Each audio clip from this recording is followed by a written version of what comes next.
my gosh. Yikes. Hi, welcome to our video. This is my third book haul of the year. So this is my third quarter book haul. This is books that I got from July, August, and September of 2024. So this quarter I got 12 books, which I do think is more than I got the other quarters, but I actually don't remember. So let's get started. I think the first book I got this quarter was Reckless by Lauren Roberts, because this came out like July 2nd or something. This is a sequel to Powerless by Lauren Roberts, which is a fantasy about this kingdom where there was like a plague, and then afterwards people ended up with like special abilities, and if you don't have a power, they don't want you in their city. So the main character, Payton, does not have a power. She is powerless, and she gets sucked into these like games they kind of do every like 5 years or whatever, where like elite teenagers like compete, and she meets the princes, and it's like this whole thing. And this is a sequel. I can't really go into much about what the sequel is about, as it is a sequel, but you know, Payton's the main character, the princes are in this book, there's a game of cat and mouse. I really like this book. A lot of people thought this one was a letdown after the first one, but I personally really liked it. Here are my little tabbies of little romance scenes. So yeah, I definitely have read this one. I bought it, I read it immediately, I liked it. I can't wait for the third one. I think the next book I got this quarter was The Reappearance of Rachel Price by Holly Jackson.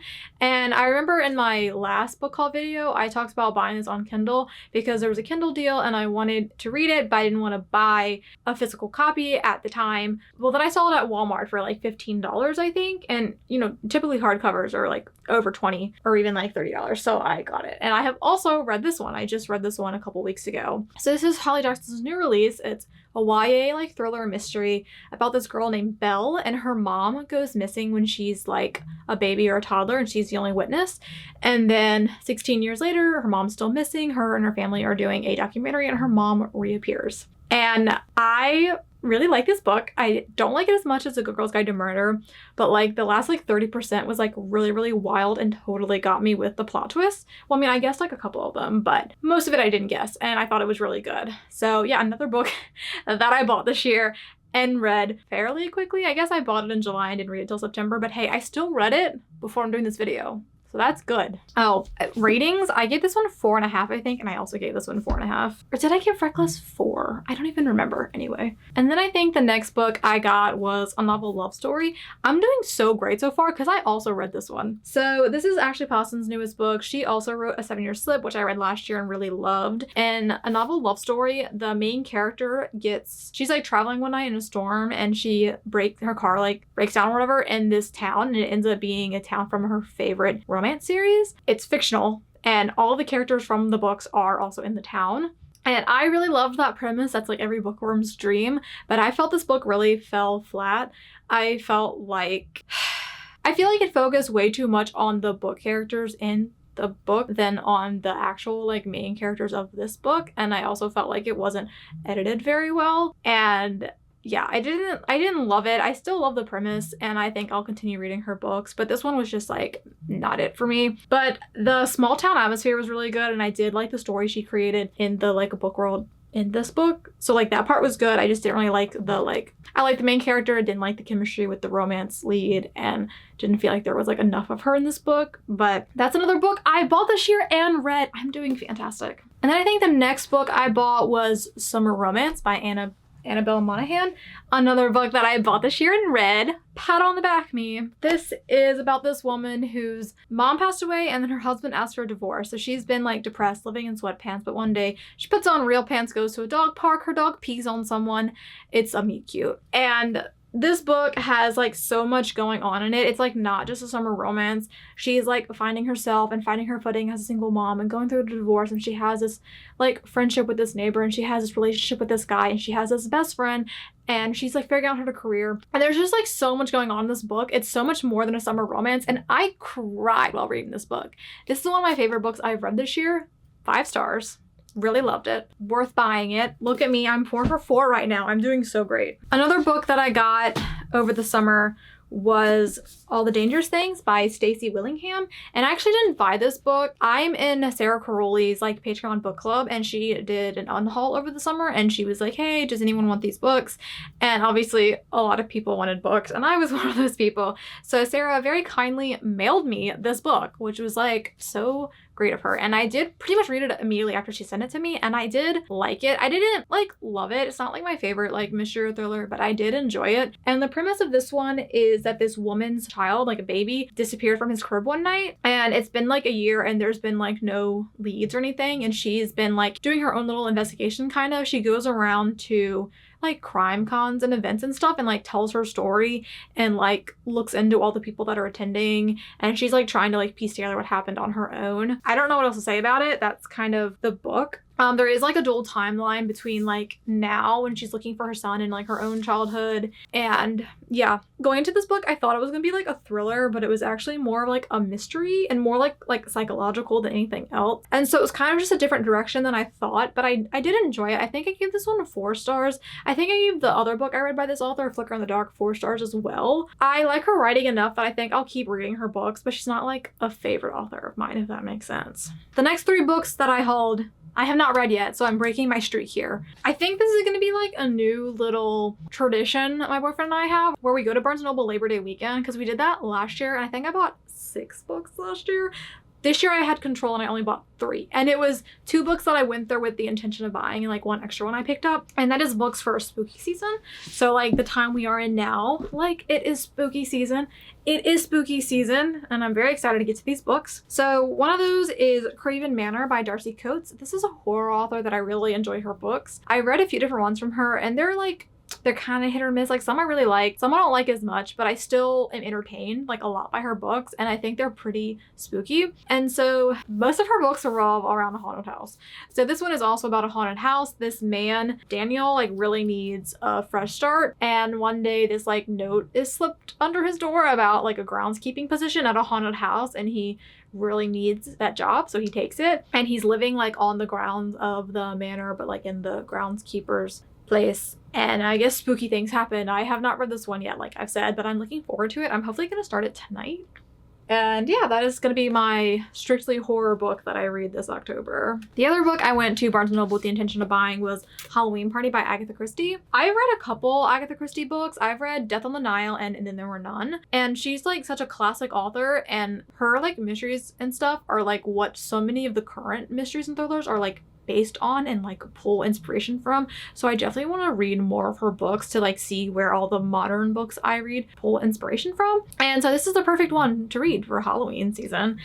Basically this is about a Halloween party. There's this kid, she's 13, she's at the party, and she's like, I've seen a dead body, and all the adults are like, no you haven't, and then she ends up dead in the Bobbing for Apples barrel. So yeah, this is a I butcher his name really badly. It's like Hercule Poirot or something. He is like a investigator that's in like a lot of her mystery books. There's like a whole series of them. There's like 40 of them or something. And so this is one of his books, and that's all I really know about it, but I'm really excited to read more of her writing. And it's like so perfect for the season because it's a little Halloween party.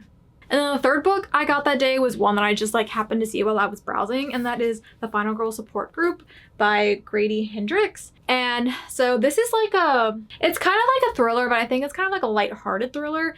Basically, in this book, there's a support group for girls who have been in traumatic experiences, and they were the final girl. So if you watch like horror movies, there's always that like one girl that like makes it to the end. She's the final girl. So basically in this book, all these women have been through an event and they survived. And they have a support group to like talk about their experience and how they are getting back to their lives and whatever. And then one of the girls goes missing. And is she dead? Yeah, so she's just missing. So the main character, Lynette's worried that someone knows about their group, and they're like picking them off one by one, like to get rid of all the final girls so none of them are left. And I just think that sounds like so fun, especially since I'm like starting to get into like horror movies now. I was never really into those growing up. Like I just didn't watch them. Like I'd never seen a single horror movie until like a few years ago. But I'm like really getting into all the franchises now, like Scream and Halloween. And I watched Nightmare on Elm Street a couple days ago, and it was really funny.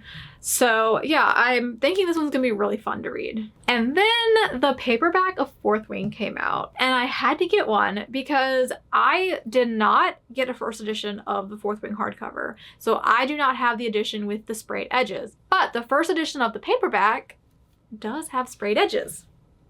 So I ordered it off Amazon because I was worried I wouldn't be able to find one in stores because of, you remember the whole craze of when Fourth Wing came out and you couldn't find it. I was worried that would happen again. So I ordered it off Amazon, and my copy is like kind of ugly. It's like, I don't know, it's like boogered up. The spine is like weird, and like the cover is like gunky. Like the sticker is literally peeling off before I ever got it, but the pages look good. And that's what matters, because I'll probably display this pointed out like this. So if you somehow don't know what Fourth Wing is about, it's not really YA, but it's not really adult. It's more like new adult, that like in-between genre. It's like a fantasy where there is this world where there are dragons and people go to this like college. It's divided up between different like groups. So there's like dragon riders, but then there's like scribes who are like academic, and there's like soldiers and whatever.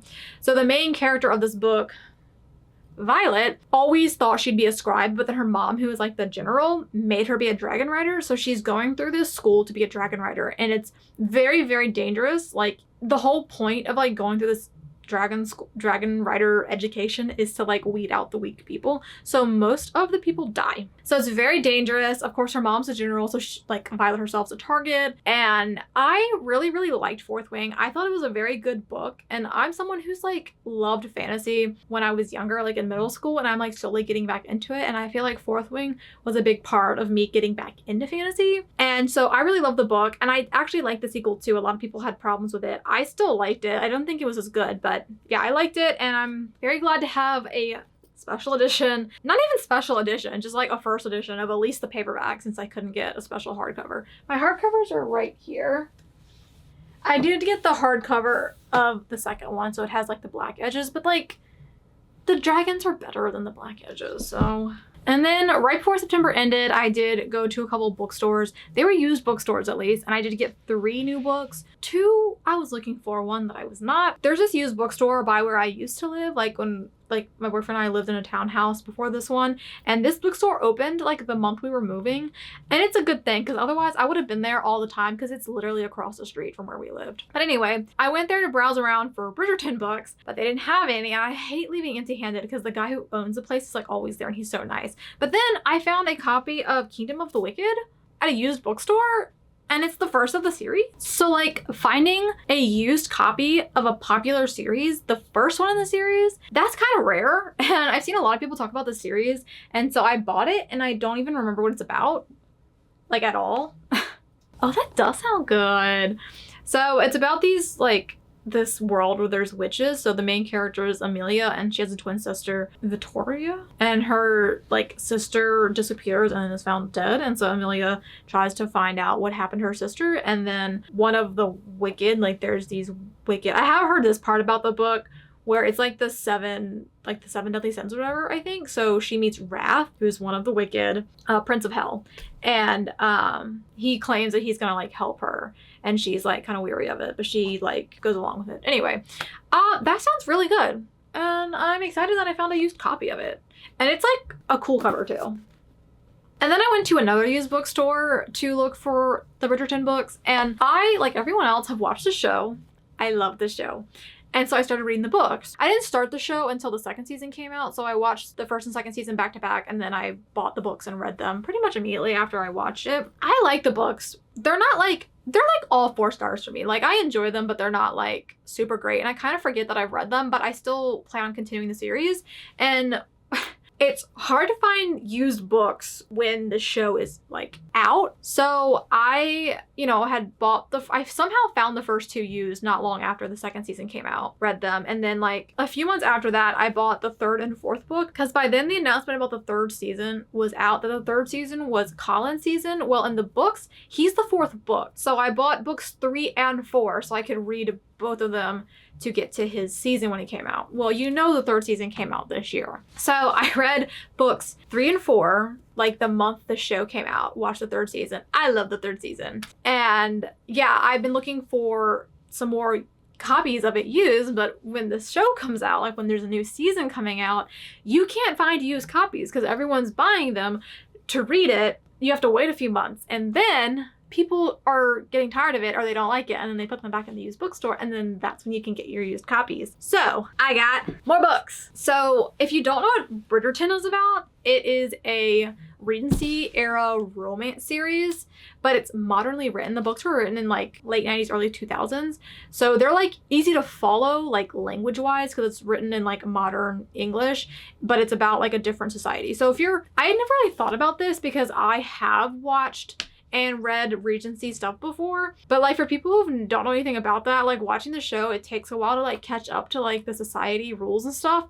I knew those rules, so I was just full in. But anyway, it's set in Regency era. It's in London. It's like amongst the like rich society of London. And it's, you know, the time of the year where girls are put into society by their families to be like, hello, eligible men, please marry my daughter. I will give you money. And yeah, so the Bridgerton family has 8 kids, and each kid gets a different book. So the first book follows Daphne, which is the oldest daughter, but the 4th kid. The second book is Anthony, the oldest son. The third book is Benedict, the second oldest son. The 4th book is Colin, the 3rd oldest son, but the 3rd season is Colin's. The 4th season will be Benedict's. And if you watch the show, you'll understand why they skipped to Colin's and they're now doing Benedict's. I understand.